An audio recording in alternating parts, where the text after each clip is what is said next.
آج شہادت کی بات ہے تو میں حضرت علی المرتضیٰ کے آخری لمحات آپ کی خدمت میں کچھ باتوں کے مطابق عرض کرتا ہوں کہ سیدنا علی المرتضیٰ رضی اللہ عنہ نے آخر میں کیسی زندگی گزاری اور شہادت کیسے واقع ہوئی ہے۔ یہ کوفہ کی باتیں ہیں، عراق کی۔ سیدنا علی المرتضیٰ رضی اللہ تعالی عنہ کے قتل کا فیصلہ ہوتا ہے، خارجی بیٹھ کے قتل کا فیصلہ کرتے ہیں، اور اکیلے نہیں کرتے، 3 بندوں کے جو اس وقت 3 مسلمانوں کے سردار تھے ان کے قتل کا فیصلہ کرتے ہیں۔ خارجی اس امت کا وہ بدترین طبقہ ہے جو صحابہ کرام رضی اللہ عنہم اجمعین کو جہنمی کہتا تھا، نعوذ باللہ، جن کو جنت کی خوشخبریاں اللہ کے قرآن نے دی ہیں۔ یہ وہ بدترین مخلوق ہے خارجی۔ اللہ کے رسول نے ان کے لیے فرمایا تھا کہ یہ قرآن پڑھیں گے اور ان کے حلق سے نیچے نہیں اترے گا۔ ان بےایمانوں نے بیٹھ کے 3 بندوں نے آپس میں مشورہ کیا اور مکہ مکرمہ میں مشورہ کیا کہ ایک علی ہے، اس وقت ایک معاویہ ہے اور ایک عمرو بن عاص ہے رضی اللہ عنہم، یہ تینوں کا بڑا نام ہے، تو ان تینوں کو مارنے کے لیے کون کون تیار ہے؟ تو 3 بندوں نے اکٹھا بیٹھ کر یہ فیصلہ کیا کہ ہم مارنے کے لیے تیار ہیں، اب بات کریں، بات ہے کیا؟ عامر بن بکیر تمیمی نے کہا میں عمرو بن عاص کو قتل کروں گا، یہ بے ایمان خارجی ہے۔ برق ابن عبداللہ تمیمی یہ کہنے لگا میں معاویہ بن ابی سفیان کو ماروں گا۔ حضرت علی کا نام آیا تو تھر تھر کانپنے لگے، اب 4 5 6 اور بھی بیٹھے ہیں، اب بات کوئی نہیں کر رہا بھائی، اب اس کے لیے کیا کریں گے؟ تو اسی اثناء میں ایک ظالم عبد الرحمن بن ملجم نے کہا یہ کام میں کروں گا۔ اب ان تینوں نے ایک تاریخ طے کی کہ اس تاریخ میں آج سے 2 ماہ بعد، 3 ماہ بعد، 4 ماہ بعد ایک تاریخ طے کرتے ہیں، اسی رات ان تینوں کو مار دیں گے، تو ادھر سفر کر، تو ادھر کر، تو اس ملک کر، ان کے علاقے میں جاؤ۔ تو ان تینوں نے 17 رمضان 18 رمضان طے کر کے سفر شروع کر لیا۔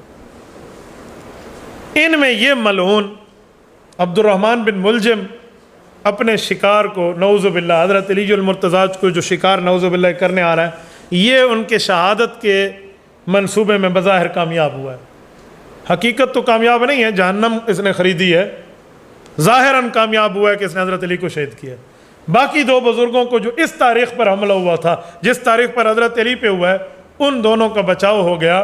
بچاؤ یوں ہوا کہ حضرت معاویہ بن ابی سفیان زخمی ہوئے، لیکن حضرت معاویہ کے ساتھ چلنے والوں نے اس بندے کو، برق ابن عبداللہ تمیمی کو پکڑ لیا، اور جو اس کا حشر نشر ہوا ہے پھر وہ دنیا جانتی ہے، اور اس سے اگلوایا کہ تو آیا کیسے ہے؟ پھر وہ طوطے کی طرح بول اٹھا کہ ہم یوں یوں یوں یوں آئے ہیں۔ پھر حضرت علی المرتضیٰ کے ان دشمنوں خارجیوں کو جو حضرت معاویہ نے 2 ہاتھ کیے ہیں، وہ بھی ایک تاریخ کا حصہ ہے۔ حضرت عمرو بن عاص اس رات اتفاق سے بیمار تھے، وہ صبح نماز پڑھانے تشریف ہی نہیں لائے، تو جو ان کی جگہ پہ بندہ نائب بن کے آیا وہ شہید ہو گیا تھا۔ حضرت علی کا یہی ہوا، یہ کوفہ پہنچا۔ اچھا، یہ عبد الرحمن بن ملجم، یہ ملجم کا بیٹا ہے، یہ اکیلا نہیں ہے، اس کے کئی بھائی ہیں۔ اس کے ایک بھائی کا نام ہے خالد بن ملجم۔ یہ ملعون کون ہے؟ جس نے حضرت عثمان کو شہید کیا ہے۔ یہ خالد بن ملجم قاتلین عثمان میں شامل ہے، اور عبد الرحمن بن ملجم چھوٹا بھائی حضرت علی کا قاتل ہے۔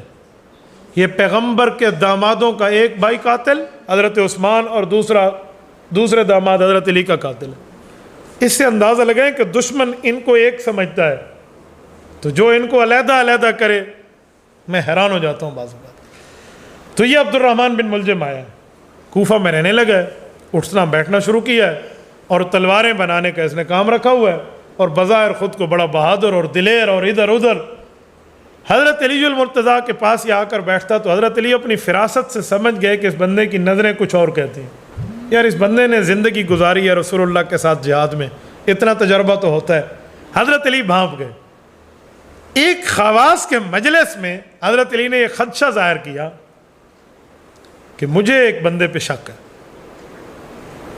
اور نام بھی لے لیا۔ تو ان بندوں میں سے حضرت حسن بھی بیٹھے ہیں، باقی بھی بیٹھے ہیں، انہوں نے تلواریں اٹھائیں کہ ہم ان کا کام تمام کر دیتے ہیں۔ تو حضرت علی نے ایک تاریخی لفظ بولا کہ ابھی تو وہ میرا قاتل نہیں ہے، تو وہ قتل کا مستحق کیسے ہے؟ اللہ اکبر، اللہ، کہ ابھی تو صرف شک ہے، شک کی بنیاد پہ آپ مارتے ہیں، روک دیا۔ حالانکہ کوئی اور ہوتا نا، وہ کہ شک کی بنیاد پہ مار سکو۔ سیدنا علی المرتضیٰ کی ترتیب دیکھیں۔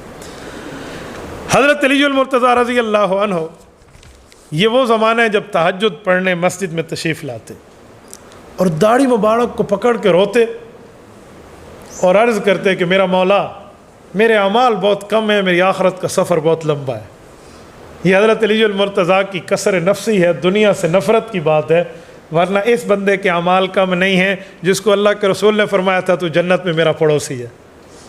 یہ اس کو تو گھر الاٹ ہو چکا تھا وہاں، تو دنیا کی طرف اشارہ کر کے کہتے یا دنیا قد اغررتنی قد ابتو کے سلاس، اوے مجھے دنیا تانا دیتی ہے، مجھے دھوکہ دیتی ہے، میں دنیا کی محبت اور دنیا کو 3 طلاق دے کر خود سے جدا کر چکا ہوں۔ اور پھر حضرت علی المرتضیٰ رضی اللہ عنہ وہاں بیٹھ کے اللہ سے دعائیں کرتے۔ یہ حضرت علی کی تہجد میں آنے کی ترتیب تھی۔ سیدنا علی المرتضیٰ رضی اللہ عنہ اکیلے تشریف لاتے تھے۔ حضرت حسن کی عادت ہوتی ساتھ پیچھے پیچھے ابا جان کے چل کے آتے۔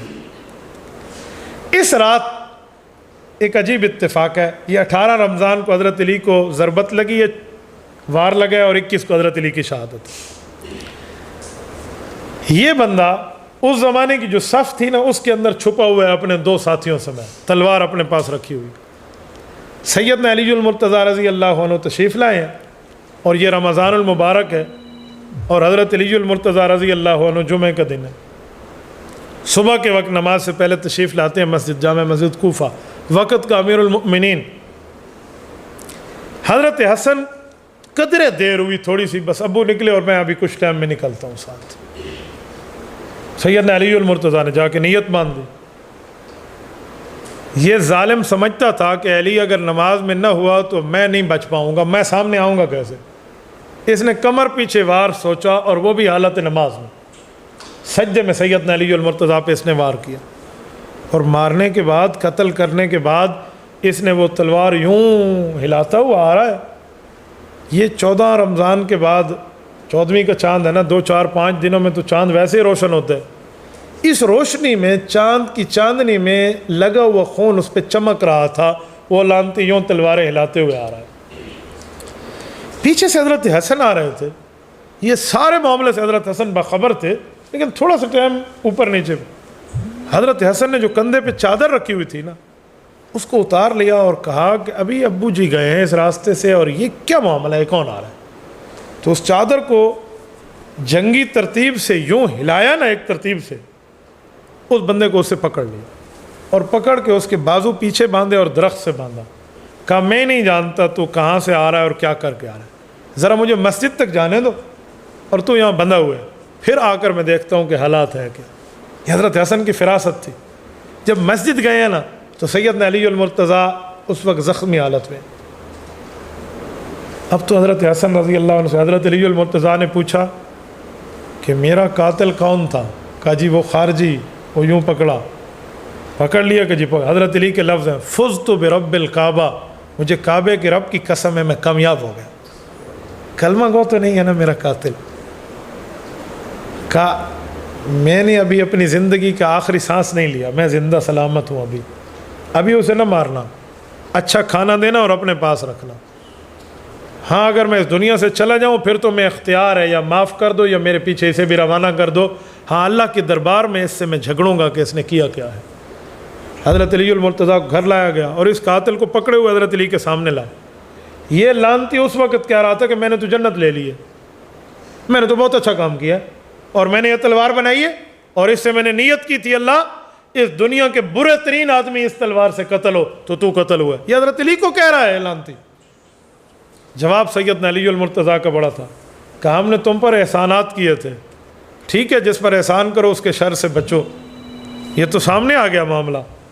اچھا اگر میں اس دنیا سے چلا گیا نا، یہ حسن ٹھہرے ہیں، اسی تلوار سے واقعی بدبخت آدمی قتل ہوگا۔ نہیں سمجھے؟ اس تلوار سے واقعی بدبخت آدمی قتل ہوا اور وہی ہوا۔ سیدنا علی المرتضیٰ کی شہادت کے بعد اسی تلوار سے اس کو قتل کیا گیا۔